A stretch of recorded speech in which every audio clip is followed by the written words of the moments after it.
जय श्री जगन्नाथ। नमस्कार। सकाळ खबर जेना भिजन आपण मानक जनाऊँगी हार्दिक अभिनंदन। आज 11 तारिख बुधवार। आज कौन रही बर्तमान सकाळ पाणीपागर खबर। ये पाणीपाग खबर नहीं भारतीय पाणीपाग विभाग बा आंचलिक पाणीपाग विभाग तरफ पूर्वान कर पाखापाखि 2 सप्ताह धरी शीतर प्रकोप अधिक रकलन भारतीय पाणीपाग विभाग। भारतीय पाणीपाग विभाग तरफ पूर्वान कर आंचलिक पाणीपाग विभाग तरफ जो आकलन कर ओडिशा रे शीतर प्रकोप जारी रहिबा सहित काकर मध्य एवं बुढ़ा काकर सहित वर्तमान कुहुड़ी दृश्यमान हेबो बोली आकलन करिछि भारतीय पाणीपाग विभाग। किछि दृश्य माध्यम रे आमे आपण मानकु देखौछु दर्शक बंधु ये विभीषिका रहिछि बन्या एवं बात्यार आपणको किछि समय पाई एवं लाइव विजुअल भितर जोड़ी हेउछु आमे आपणको पाणीपाग विभाग तरफ जो पूर्वान कर जाइछि ओडिशा रे पाणीपागर खबर केतिकाले कौन चेंज हम ताहा मध्य कहिबा मुस्किल हेउछि किंतु भारतीय पाणीपाग विभाग तरफ पूर्वान करिछि ओडिशा रे पाखापाखि आहुरी 2 दिन रु 5 दिन पर्यंत ओडिशा रे शीतर प्रकोप अधिक रहिबो बोली आकलन मध्य करिछि भारतीय पाणीपाग विभाग।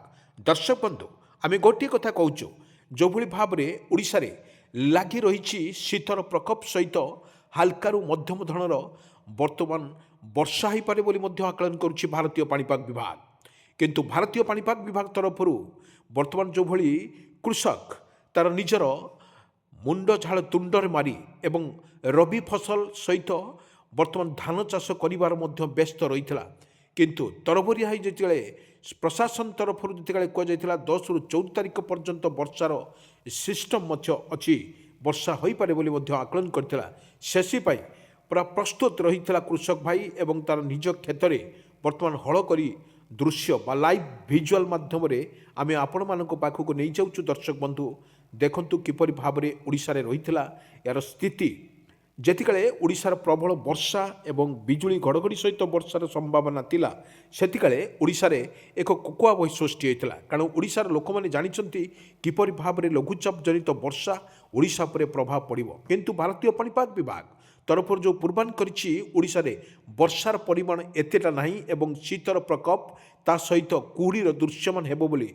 सीधा सड़क मध्य स्पष्ट करिछि किंतु जो विजुअल माध्यम रे आपण किछि दृश्य सामना को आणुछु आमे ये होछि अन्य राज्य रे बाखापाखि 30टी राज्यरू वर्तमान 9 रु 10टी राज्य रे प्रबल वर्षा को नहीं मध्य सतर्क सूचना जारी करिछि भारतीय पाणीपाग विभाग।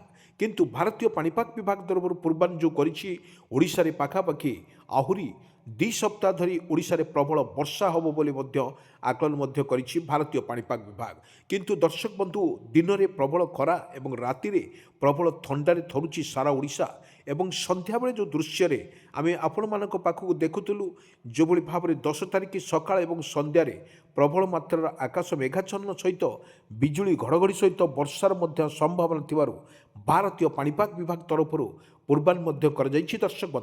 दर्शक बंधु आमे गोटे दृश्य देखौछु अन्य राज्य मानकरे अन्य जिला मानकरे किपरि प्रबल वर्षा एवं बिजुली घड़घड़ी सहित वर्षार मध्य दृश्य बेस सामना को आसुछि।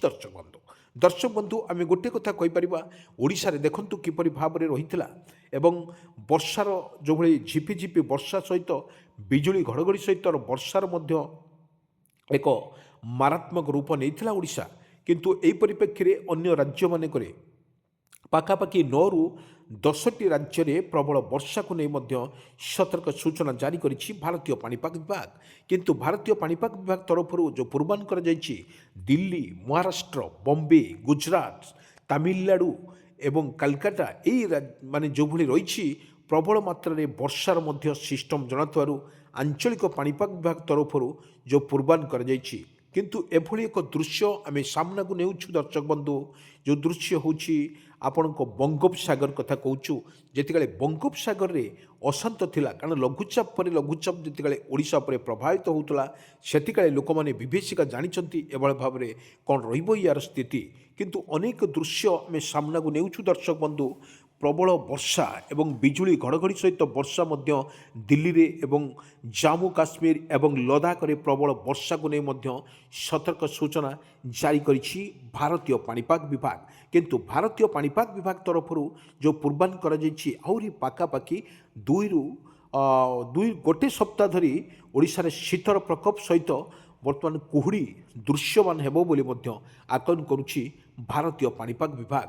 କିନ୍ତୁ ଯେଉଁ ବଙ୍ଗୋପସାଗର କଥା କହିପାରିବା, ବଙ୍ଗୋପସାଗରରେ ଯେଭଳି ସମୁଦ୍ର ଝଡ଼କୁ ନେଇ ମଧ୍ୟ ତାହା ମଧ୍ୟ କିଛି ସ୍ପଷ୍ଟ କରିନଥିଲେ ମଧ୍ୟ ସମୁଦ୍ର ଝଡ଼ ଓଡ଼ିଶା ଉପରେ କିଛି ପ୍ରଭାବିତ ହେଲେ ଶୀତର ପରିମାଣ ନିଶ୍ଚିତ ଭାବରେ କମିଯାଇ ପାରିବ ବୋଲି ମଧ୍ୟ ଆକଳନ କରିଛି ଭାରତୀୟ ପାଣିପାଗ ବିଭାଗ।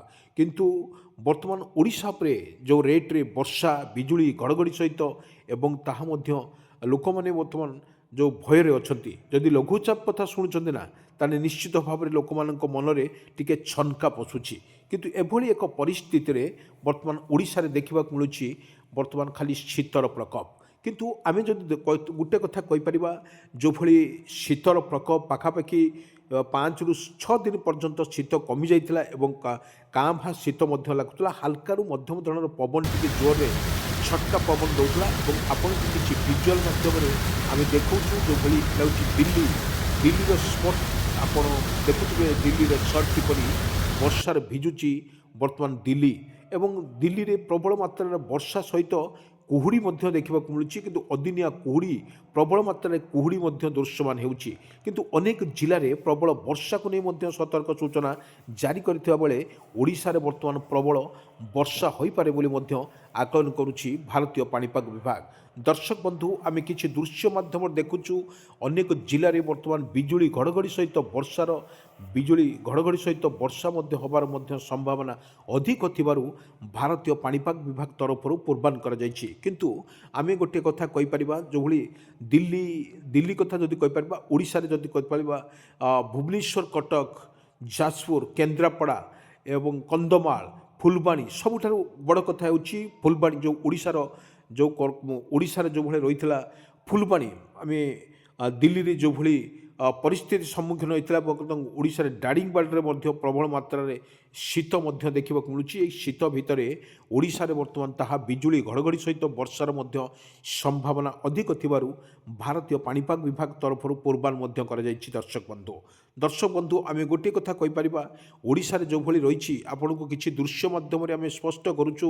ଦୃଶ୍ୟ ଆପଣଙ୍କୁ ଦେଖନ୍ତୁ, ଅନ୍ୟ ରାଜ୍ୟମାନଙ୍କରେ ବିଜୁଳି ଘଡ଼ଘଡ଼ି ସହିତ ବର୍ଷାର ମଧ୍ୟ ଅଧିକ ରହିଥିବାରୁ ଭାରତୀୟ ପାଣିପାଗ ବିଭାଗ ତରଫରୁ ପୂର୍ବାନୁମାନ କରାଯାଇଛି। ଦର୍ଶକ ବନ୍ଧୁ, କିଛି ଦୃଶ୍ୟ ମାଧ୍ୟମରେ ଆମେ ଆପଣମାନଙ୍କ ପାଖକୁ ନେଇଯାଉଛୁ। ଦେଖନ୍ତୁ କିପରି ଅନ୍ୟ ରାଜ୍ୟମାନଙ୍କରେ ତୁହାକୁ ତୁହା ବର୍ଷା ସହିତ ବିଜୁଳି ଘଡ଼ଘଡ଼ି ସହିତ ବର୍ଷାର ମଧ୍ୟ ସମ୍ଭାବନା ଅଧିକ ଥିବାରୁ ଭାରତୀୟ ପାଣିପାଗ ବିଭାଗ ତରଫରୁ ପୂର୍ବାନୁମାନ ମଧ୍ୟ କରାଯାଇଛି। ଦର୍ଶକ ବନ୍ଧୁ, ଏଭଳି ଏକ ସ୍ଥିତି ବର୍ତ୍ତମାନ ଓଡ଼ିଶା ଉପରେ ରହିଛି। ଆଗକୁ ଗ୍ରୀଷ୍ମ ପ୍ରଭାବ ଯୋଗୁଁ ଏଭଳି ଭାବରେ ପରିସ୍ଥିତି ସୃଷ୍ଟି ହେବ। ଏଥର ପ୍ରବଳ ଦିନରେ ମଧ୍ୟ ତ୍ରାହି ଖରା ଏବଂ ଗରମ ଲାଗୁଛି ଏବଂ ରାତିରେ ସନ୍ଧ୍ୟାବେଳକୁ ଅତି ଶୀତ ମଧ୍ୟ ଲାଗୁଛି। କିନ୍ତୁ ଏଭଳି ଭାବରେ ଯେଉଁଭଳି ଆଜି ଦେଖିବାକୁ ମିଳୁଥିଲା ଭୁବନେଶ୍ୱର, କଟକ, ବଡ଼ ବଡ଼ ସିଟିମାନଙ୍କର ଯେଉଁ ଦେଖିବାକୁ ମିଳିଥିଲା ପ୍ରବଳ ମାତ୍ରାରେ ଗରମ ଏବଂ ଭୀଷଣ ଗରମ ଏବଂ ଖରାରେ ବର୍ତ୍ତମାନ ସିଝୁଥିଲା ସାରା ଓଡ଼ିଶା। କିନ୍ତୁ ତାହା ଦେଖିଲେ 4ଟାରୁ 3ଟା ଭିତରେ ଆକାଶ ମେଘାଚ୍ଛନ୍ନ ହୋଇଥିଲା, କାଉଁଳିଆ ପବନ ମଧ୍ୟ ହୋଇଥିବାରେ ବର୍ତ୍ତମାନ ଦେଖିବାକୁ ମିଳିଥିଲା। ଓଡ଼ିଶାରେ ଏଭଳି ଏକ ସ୍ଥିତି ଓଡ଼ିଶାରେ ରହିଛି, ପ୍ରତ୍ୟେକ କୋଣ କୋଣରେ ବର୍ଷାର ତାଣ୍ଡବରେ ରହିଛି। କାରଣ ଏଇଟା ହେଉଛି ଆଜି ହେଉଛି 11 ତାରିଖ ବୁଧବାର। ଏହି ବୁଧବାରରେ ବର୍ତ୍ତମାନ ଯେଉଁଭଳି ରହିଛି ସ୍ଥିତି ତାହା ମଧ୍ୟ ଆକଳନ କରାଯାଉଛି।